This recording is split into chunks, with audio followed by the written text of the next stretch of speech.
And I think in particular today's session is going to be talking about China and India, the two elephants that Kevin Rudd mentioned were US and China, but in fact perhaps there are three elephants, US, China, India. And to help us break down those markets and those opportunities, I have an excellent clutch of 5 panelists today. Jing on my immediate right, Counsel with O'Melveny and Myers. You can read most of this stuff up here anyway, so I'll go very quickly. Guneet, who's an old friend from India, producer, who grabbed me one time at Film Bazaar and said, "Who are you?" Bennett Pozil, who's been a regular at this session for many years, film banker extraordinaire. William Chan, far end. And I've got to get your English name correct.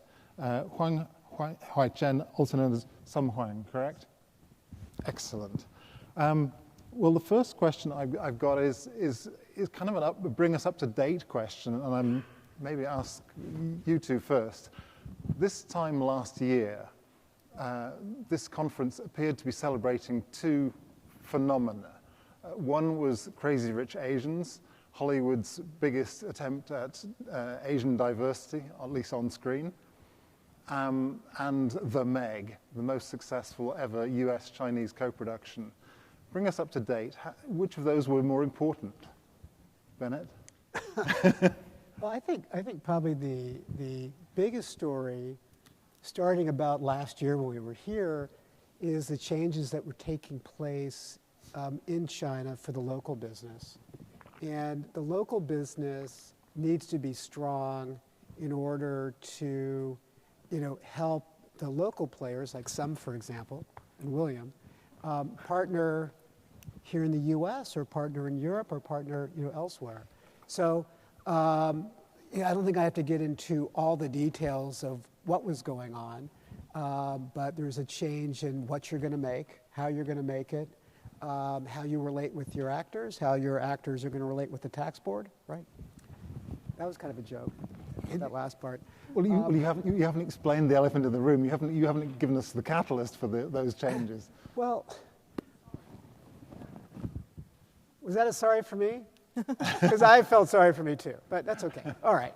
So, I think with the changes, I think it started with the controlling, body moved out of SARFT, yep. right? Moved over into propaganda, closer to the top of the government. And the changes itself, aren't a bad thing. I think what was happening is there's a lot of confusion where, hey, I made this show, and the old board approved it, so logic would dictate that I can now release the show, and you can't release it. And so you've already invested money into something that you now can't exploit.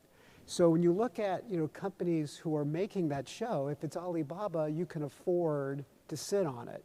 A lot of other companies would be what I would call emerging companies, where maybe they were private equity backed, maybe they had just gone public or wanted to go public, and trying to raise all the capital they can to invest into more content or infrastructure, either locally or connecting outside.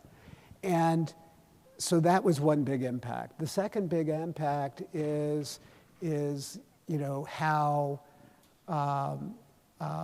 actors, companies, production entities need to relate regarding taxes with the rules. And again, it's not like everything was crystal clear. So there was a big sucking of capital that again went out of these companies. And so when your capital's shrinking and you're thinking, what am I going to make next? And how do I increase the odds of what I'm going to make is going to be exploited? That created a vacuum for a while.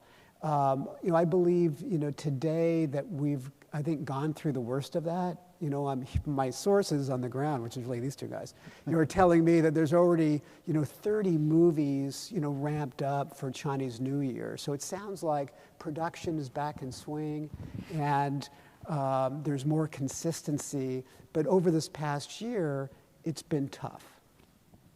Jing Chao? So I think when it comes to the question like which one is more important, we need to define like to what audience we're talking about. Personally, I like Crazy Rich Asian a lot, but from what I heard, the release in China was fine, but not as amazing as what we had expected. So I think the influence for that movie in Hollywood is it first time bring a whole Asian cast to a major studio movie and then made a very successful release in the US and then bring people attention to casts that are non-Americans. So it has a very positive influence on people when they select a cast, they will actually give more consideration to Asian background, actors and actresses. And it has been a long time, Asian actors have been struggling in Hollywood, and there have been a lot of coverage about Asian background actors or actresses was not being paid equally and was not given a leading role in any Hollywood dominant production. So I think from that perspective, that movie is definitely groundbreaking.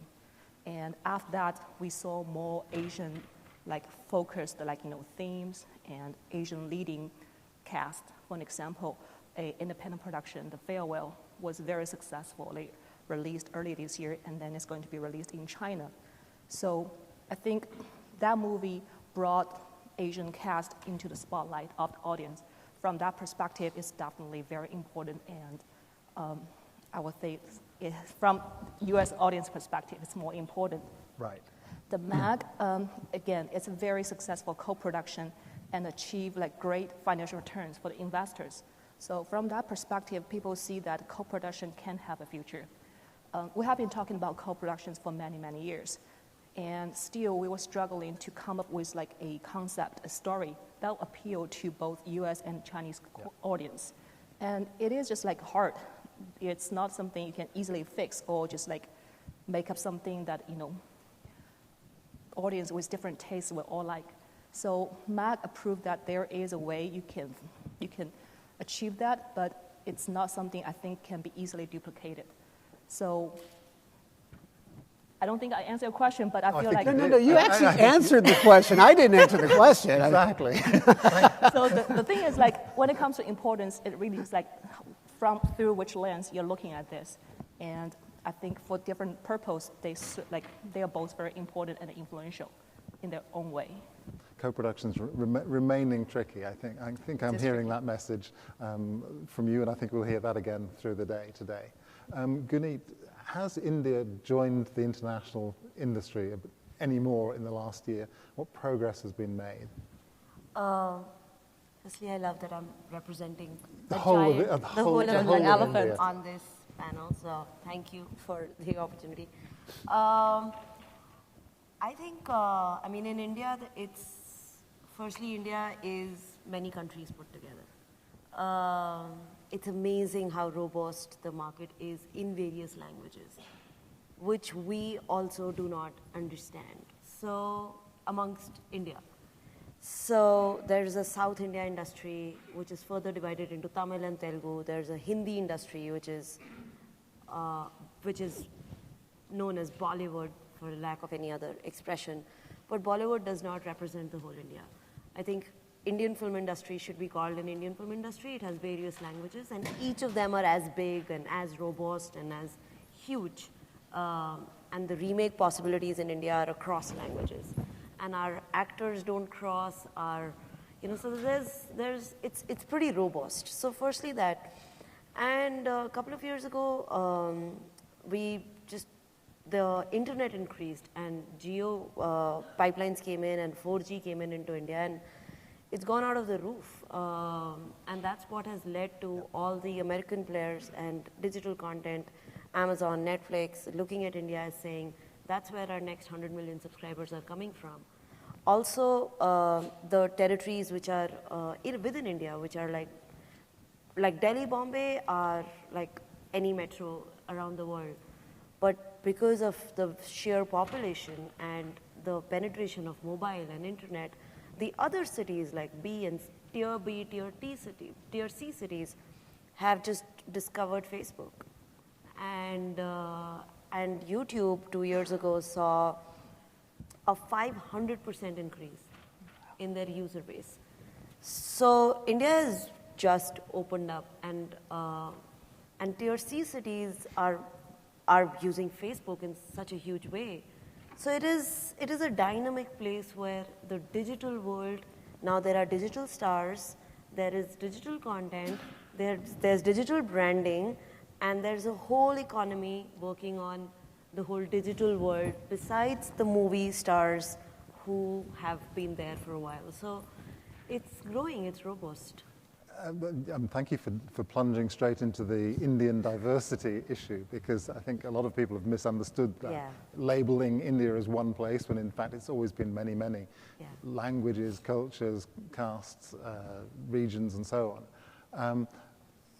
Could you maybe just help us a little bit understand how that is beginning to come together? I mean, I think Hollywood has actually played a little bit of a part in that. Yes. So I think in 2006, when Hollywood films really started opening up, I have some data that they started releasing movies. The global box office in around 2006 was something like 30 million for Hollywood films in India. And now in like 12, 14 years, it's 191 million. 6 times, yeah. Yeah, and it is growing, it is growing at a 10% compounded annual interest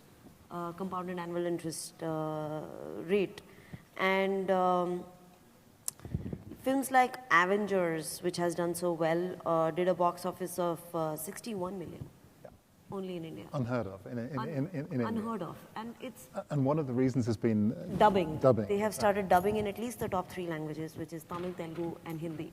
There are many other languages to further navigate and make it into Bengali and Punjabi. But Tamil, Telugu, and Hindi comprise the lion's share of box office, which actually Hollywood films have cracked it even better than us in India. So it's... And also something to say about technology, because 3D and 4D Max is still such high quality than local Indian films that there's an amazement to see that. There's the ticket price has increased in India over a period of time. It's all-time high now. And all that has factored into increasing the large box office at least from pan-India. Hollywood films used to be lesser than 3%, and now they are between 10 and 15% of India's box office. And as you say, they've somewhat led the example, set an example which other Indian companies have followed, that they look at more than their own their own linguistic group. Yes, and also further dubbing it for TV releases and various TV channels in various territories, so it's a massive market. I wonder if I can bring in the 2 guys at the end who I think of as the digital guys. Theatrical has been trying to be, yeah. Theatrical has been growing in both India and China, but also so has digital. It hasn't been one or the other. Those 2 haven't compromised each other very much. Is that also your analysis? Is that a question for me or something? You're talking, so grab it. I think, if I understand the question correctly, Patrick, I mean, from what I'm seeing on the ground, right? I mean, both theatrical and the streaming services are facing the same challenge, which is nowadays there's so many options for the Chinese audience and potentially who used to enjoy content as their single way of entertainment for most of the time, but nowadays they have short form video, they have so many mobile games, and the attention that they put on a piece of content become less and less, excuse me. And so what you see is a trend that not only the streaming platforms are competing with each other, not only the streaming platform is competing with the theatrical content, but in general, right, they are competing with various means of entertainment and cultural product that's available out there, right? So I think that's the most single important trend I'm seeing after transitioning from a TV studio executive to a data expert, that what I'm seeing right now. I don't know if I answered that question clearly, but and I think that's the biggest trend, what I'm witnessing right now. You want to grab this as well? Do you want to join in? I mean, you are here on the panel, so you got to talk a little bit. I'm not really a digital guy because before founding XG, I'm always like a banker and private equity guy, because your question is about co-production, and like since 2012, was like wandering around in Hollywood meeting various companies, starting from talking, if you remember, all those slave financing deal with Sony and everyone. And you did see some China money came in, like Perfect World, like Bona, and even Hunan TV Group, et cetera, et cetera. I ended up with helping the private equity invest into Hollywood studio. But like 4 years ago, we set up content company, XG, so a little bit background. What we do is we produce drama, scripted show, non-scripted show, reality show, like we produce all the MasterChef China version. We also do live concerts in China. So the thing is, I think Jing made a great point that I heard Crazy Rich Asian first time because a friend of mine whose name is Elon, the CEO of Cache International, he just randomly called me, this is huge news. Finally, there's a China-US co-production wing. I said, I've never heard of this movie, sorry. I don't think it's Chinese. It's not Crazy Rich Chinese. And the truth is, it didn't really work out in in China market, unfortunately. I watched the movie twice. I really liked the movie. But as a local Chinese person, I really get it why it doesn't work for China market. I kind of get that sense. It doesn't connect with domestic market. And the biggest challenge, the biggest change, like Bennett said last year in China for box office, or say film market, is that you are started to see domestic Chinese movie, starting from Wolf Warrior, then to Wandering Earth, making like 3 billion, 4 billion, 6 billion market box office, which is huge. And all these are happening because we are expecting domestic content, and plus a very important macro factor, which is all those like Douyin, like TikTok China version, and Kuaishou, and all these short form things are helping people not only in like second, third tier cities, but like fifth to like 15th towns, because like 10th tier city in China still have 1 million population, getting direct access to all those things. And the booming of commercial real estate properties, each one has amazing theater. All those like penetration of content into those tier markets help the box office of domestic content to boom. Because China, Beijing plus Guangzhou used to account for like 60% of box office 15 years ago. Right now, it's less than 15. It's probably like 11 to 12%. But like my business, we are all TV. It's drama. And that market boom up like crazy because I invested into SMG Pictures, like a media conglomerate, like 6 years ago. And per episode cost increased 7 times. And the acquisition price increased like 8 times, which is crazy. And it's also very rare that a production company, when we started the business, and we are able to raise close to 1 billion RMB equity, besides all the debt financing provided by my friend Bennett. So well-equipped, a super strong balance sheet to produce like 13 drama in just 4 years, and fully financed by ourselves, which is like unbelievable in other territory. And although it's TV content, but we never sold to any TV channel. It's all pure streaming buyers. I literally only have like 3 clients, in China, and keeping your pace up with them is very important because traditional content people move really slow. Because the lead time of our project. Say that again. Traditional people move really slow. Business sense-wise. Yeah. Creative-wise, they're like a super fast, like Superman, with all the respect. But I come from the finance world, right? So the lead time of your product, the nature is 12 to 18 months, even sometimes 24. But all these new buyers, content buyers in China, they're internet guys. Sorry, they didn't even touch content like 10 years before. Yeah. That makes a great difference. And that also offers opportunity to new companies like us, formed up by not only industry veterans, but also like finance people and business people to adapt to the market. And that's what I want to share a little bit. So one of the things you're saying there is there's greater polarization between the super huge Chinese movies which are capable of earning $500 million at the box office, and then the short form video which is not even going anywhere near theatrical. I'm not saying short form video not going anywhere. I'm saying the short form platform, video platform, is like, you can ask Willem, is super important for the marketing and all the P&A stuff for not only movie but also TV content and all the content. And it's the penetration ratio and the crazy growth. DAU today for TikTok is probably 230 million DAU. And that helps any content to have direct access to potential watcher, viewer, ticket buyers. And TikTok is huge in India also. And there's just this one thing that I just want to say here is that I loved Crazy Rich Asians. And because internet has really erased the borders. So the culture, the pop culture, the films that do well, the information travels through Twitter and through, of course, YouTube, through the digital world. And Indians were putting it out on Twitter, when is Crazy Rich Asians releasing in India?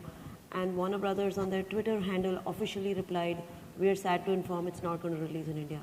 And then there was a rage. Like, we want this movie, we want to see this in India. And in that entire mix, it actually released 3 months later and did not really do that well. It did not do well, though I strongly feel it would have done very well and would have even, brought in an Asian film into India at that scale, because it was such a film of so much celebration, is very close to where Bollywood is. Bennett?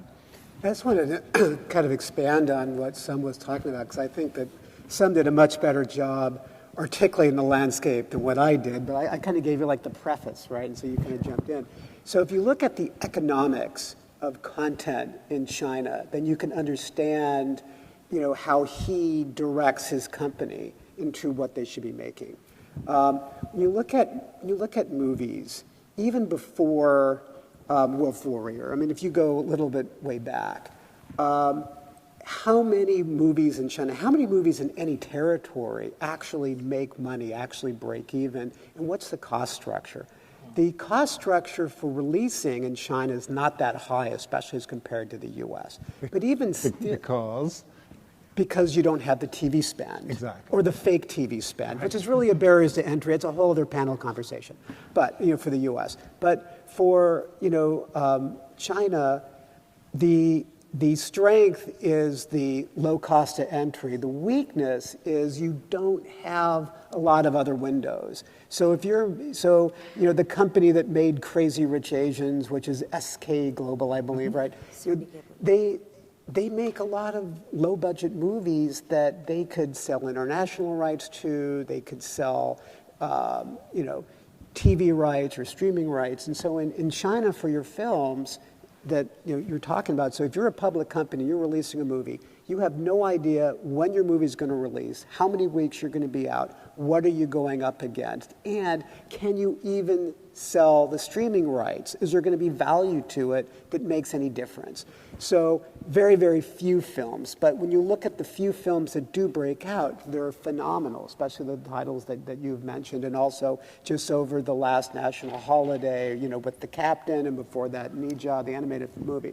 So a lot of companies were shifting into TV dramas where they were selling to satellite TV stations. You basically were able to make 3 sales. You can sell to 2 satellites, and you can sell your streaming rights. And you pretty much knew exactly how much you were going to make.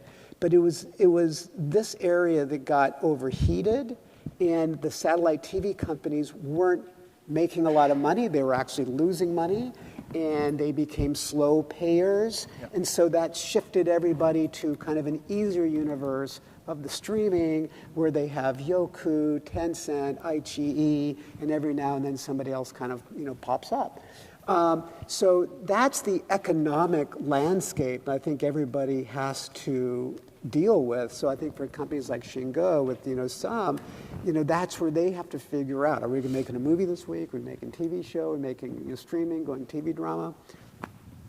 So that's just jumping in with that. You mentioned, go on. Yeah, I just want to quickly jump on one of the Bennett's comment on the cost structure of releasing a movie in China. I think it's my firm belief that actually we should be spending a little bit more to remove the low barrier of entry issue that we see in the theatrical world right now. I'm not saying we should be spending as much as the TV media buys in the US, but I think that's a crucial element that we are missing. Obviously, we can do it more economically with more data-driven approach. We'll expand on that, because one of the things that we continually hear is people not understanding what the audience is. We don't know what the Chinese audience is. It's different from what it was 6 months ago, and all these tier 4 and 5 cities have just changed the macro picture anyway. Explain the data analysis here. Well, I don't think I have the magical box to tell a producer and a studio what the audience want. I think that's wrongly to expect that. But what I think it is true is that not only for marketing, right, but from when you develop a script or when you're trying to greenlight a movie, you should have the right expectation of who your audience is. And nowadays, like the new companies, a lot of our clients are actually the streaming, they only make movies for streaming platforms, right? And their greenlighting process is, I think, a great combination of the Hollywood style, right? But plus a local element touch of the Chinese way of doing business. And a lot of those people actually came from a background of internet and also banking, and they bring different perspective to it. On the theatrical side, right? I think important to notice what I'm saying is it's become really crucial that you find the right audience to go to the theater in the first weekend, right? And the way of doing that is matching your marketing materials with the right audience. So they go in with the right expectations, so when they come out, the word of mouth is actually positive instead of saying it's a bad thing, right? And I think a lot of mismatching of the marketing and the actual content of the movie contributed to the polarization way of the Chinese movie market. Either you get more than 600 million box office or you get 6 million, right? That crucial middle part of the market is missing. And I think the mismatching and not understanding what the audience want is playing a part in that. Who's got that information? Is it the ticketing companies like Maoyan and Tao? In a way, they are best equipped to do that. The only ways is how they try to use their data. For the benefit of some people here, is an extraordinary situation in China where you have over 80, perhaps 90% of tickets sold online. India's going that way too. And that's creating data that certain companies have. Those companies in turn have become so embedded that they are becoming distributors. And in fact, some of them are now becoming producers as well, because they've got such a position of power. I think there's a lot of consistency in Chinese audiences in terms of what they like. While yes, I think to really hit the big numbers, you got to get out of the tier 1 cities. You got to play, equally well in tier 4 and tier 5. But I think there's a lot of consistency, which is probably why things kind of bunch up a bit. Why you see, movies that really, really, truly take off. So for that part, on the movie side, I think it's very consistent. The TV shows and streaming, I think there's genres and styles that are really sticking out. My personal favorite is the 24 Hours in Chang'an, which was basically they took, remember the show 24 with Kiefer Sutherland, put it back into like few hundred years ago. Tang Dynasty. Thank you very much. All right, she's good with the dynasties. And I just remembered the Blake Carrington of Dynasty. Okay. The joke for 3 people in the room? It's too early for this. Anyway, that show did critically really well and did well. But it's the kind of like the romance shows that really, really knock it out of the box. Yeah. I think when it comes to theatrical and streamers, one thing I also noticed that kind of make China a bit different from the US is the diversified sources of content. So we are in Hollywood, so like people here only watch Hollywood movies, movie made in the US or was basically spoken in English. But I think Chinese audience actually embrace a much wider, variety of contents. So we talk about local productions, which has been doing very well lately.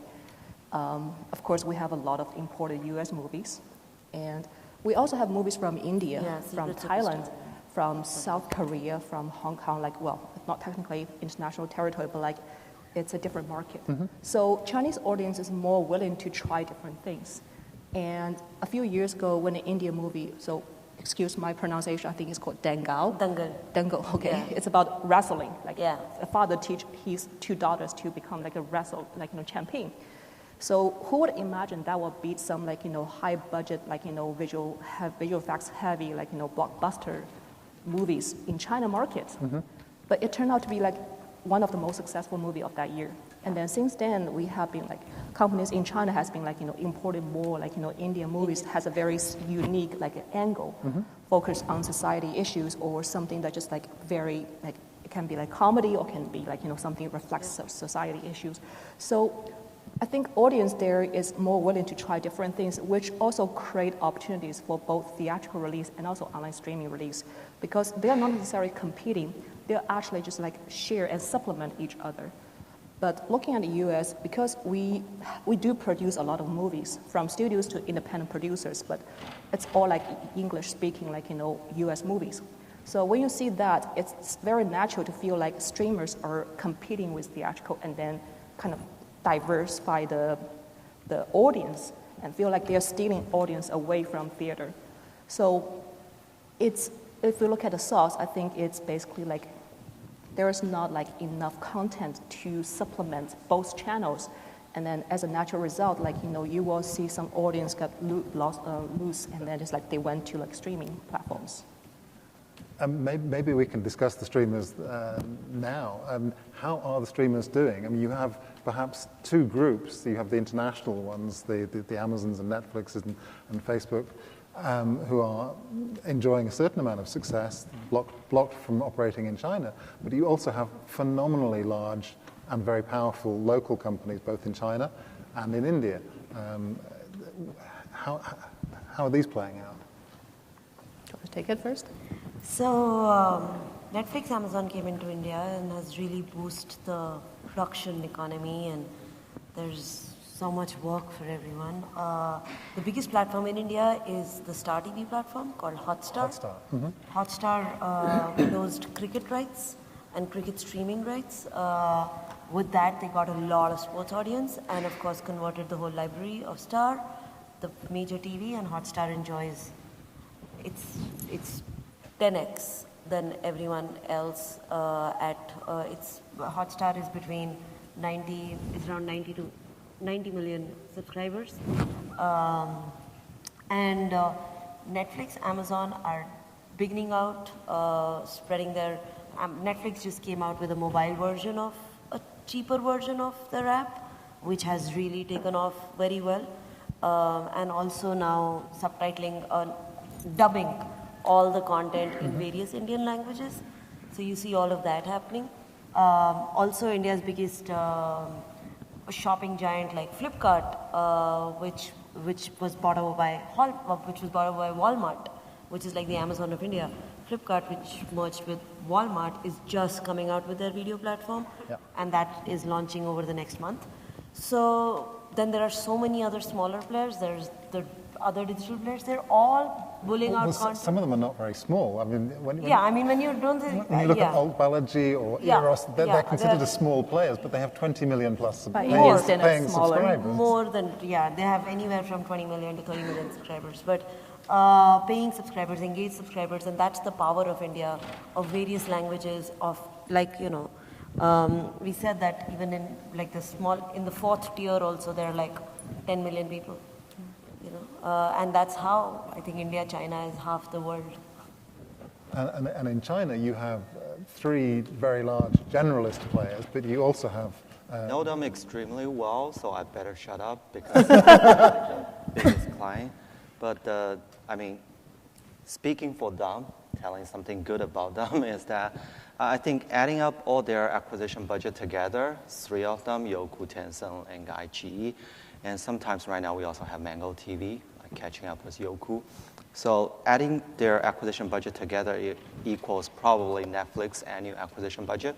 Wow. And the other thing is I want to share is because we were talking about P&A costs, now the whole China market, not only TV but also movie, is getting a turning point because every single streaming platform claims they have like 90 to 100 million subscribers. And adding 3 altogether, we cut off like the overlap. I will say it's about 200 million, but you can never figure out it's monthly subscriber, quarterly, or annually, semi-annually. And on November 11th, Double 11, which is coming in a few days, you can buy all the annual membership for half the price. So subscription fee for the first time surpassed their advertising income. But what I want to say is that 4 years ago when I launched our show, but by the way, the average budget of TV is actually more than movie. So our company's sweet spot is like 150 to 350 million RMB, something like that. And total P&A cost is about 20% of the production budget. But some part you will just not notice because we sold to streaming players. They dedicated their resources, which should have a price, to the promotion of all those things. But when you reach a subscriber basis of 200 million, what is changing is that you are including people not only in Shanghai, Beijing, Shenzhen again. It's also people in like the 10th tier towns and villages. They're also watching. So we claim to be like a premium content provider in China, but give me the new definition of premium content if there are like 200 million viewers instead of just 20 million 5 years ago. Those are just the big 3, and you mentioned Mango as well, make 4. But what about the short form companies as well? Short form, I mean, actually my company, we hired a former chief content officer of ByteDance. Yeah. Because ByteDance has been seriously studying content market for years. It's struggle for them whether to penetrate into relatively long form market to increase the user stickiness or not. But ultimately, we found it's wrong. Many people were guessing who is ByteDance really competing against, Tencent, social media.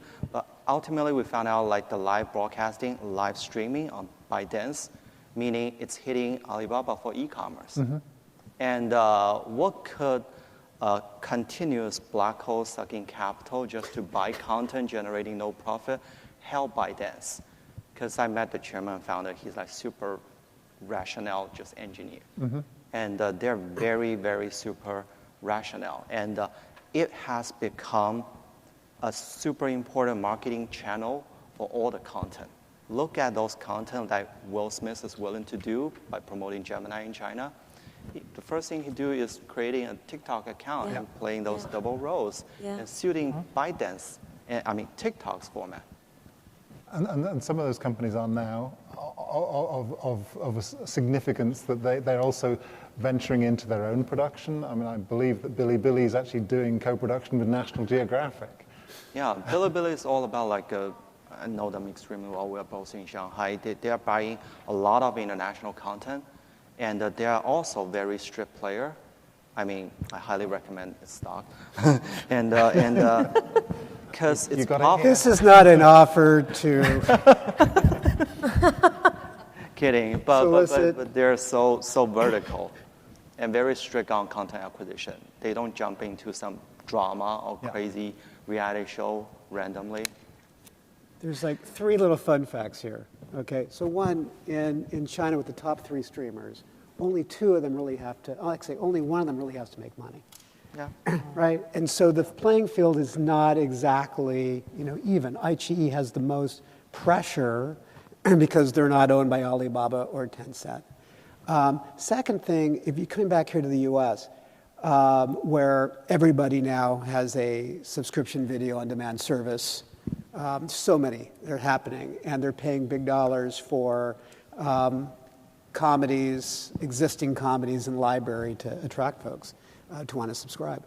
But Americans, on average, they'll pay for 2.5 subscriptions.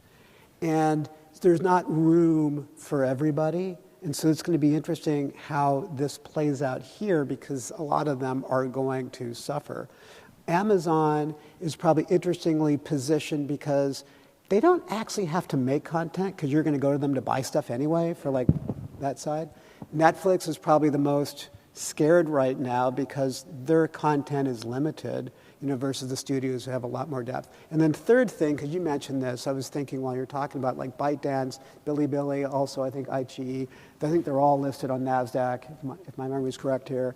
And on Wall Street these days, there's been the attack of the unicorn. Either before you go public or right after you go public, with a big push for when are you going to be profitable, which I think everybody but Amazon has to subscribe to, I guess, in essence. And so in China, I follow, ByteDance and Bilibili closely because they're very innovative. Yeah. And, some of their platforms do extremely well here in the U.S. But, at the end of the day, everybody needs to become this kind of full-service content platform that, at least I think in China, Tencent and Alibaba are so well positioned, it's kind of hard to compete long-term with that. Guneet, can I turn to you for a moment for a little bit of analysis on Jio? This is a company backed by India's largest industrial conglomerate. It has rolled out broadband mobile internet everywhere, meaning some people have become TV households where they never even were before. It has enabled the streamers to come in. It's enabled the local streamers to do well, but it's also competing against them. It's now setting up its own content business as well. I mean, explain. It's very interesting. So Jio, yes, of course, has rolled out the internet service in mobile and has the most amazing marketing power for the movies they do, because they have Jio mobiles and Jio plans, which are so cheap, they've crashed the internet market and got billions of people on it. In fact, Jio has constantly been changing their content strategy. They did come in the market very aggressively and giving deals to every producer and buying out everyone, and also bought out other companies like Viacom India put a stake in that, Eros, Balaji, Alt, and then set up their own studio.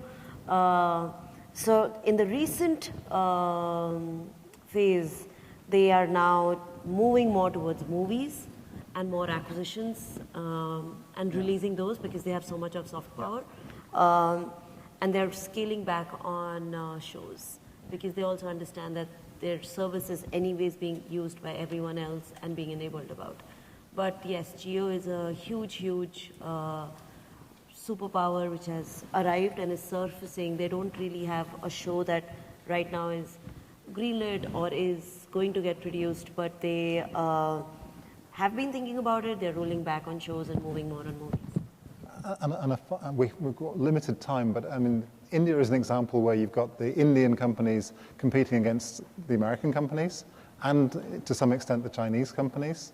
When are we going to see more competition in other markets, other Asian markets perhaps, but other international markets as well, between the Indian companies, the Chinese companies, and the American companies? They're all there already in Southeast Asia. In Southeast Asia.